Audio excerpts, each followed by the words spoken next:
বন্ধুরা, তোমরা সবাই কেমন আছো? আশা করি ভালো আছো। আমিও তোমাদের ভালোবাসা অনেক ভালো আছি। কড়াইতে তেল দিয়েছি, তেল গরম হয়ে গেছে। এবার দিয়ে দেবো, দেখো, দুটো বড় বড় শুকনো লঙ্কা। শুকনো লঙ্কাটা দিয়ে একটু নেড়ে তারপর দিয়ে দেবো কটা সর্ষে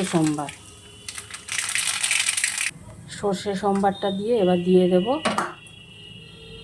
পেঁয়াজ কুচি।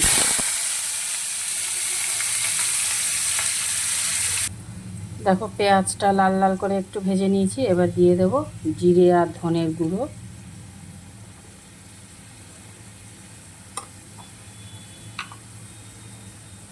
এইবার দিয়ে দেবো লঙ্কা বাটা। দেখো, এখানে আমি লঙ্কা বেটে রেখেছি, কাঁচা পাকা লঙ্কা। বর্ষার দিনের লঙ্কা তো নষ্ট হয়ে যাচ্ছে, এর জন্য বেটে রেখে দিলাম।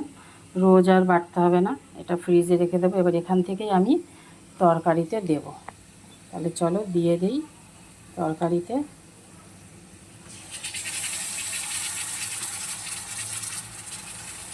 দিয়ে এবার একটু কষি। এবার দিয়ে দেবো হলুদ,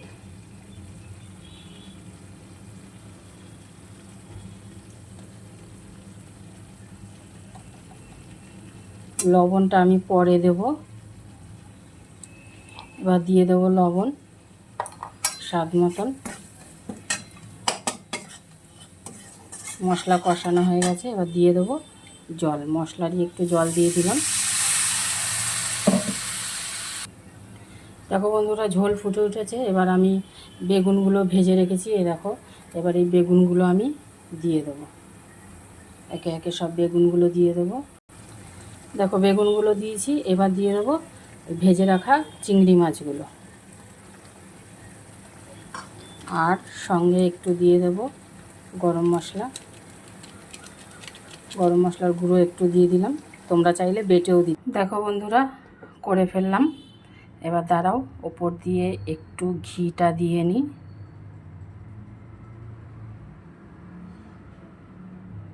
ওপর দিয়ে একটু ঘি ছড়িয়ে দিলাম। হয়ে গেল চিংড়ি মাছ দিয়ে বেগুন সুন্দরী। তোমরা এভাবে করে খেয়ে দেখো, দারুণ দারুণ লাগে।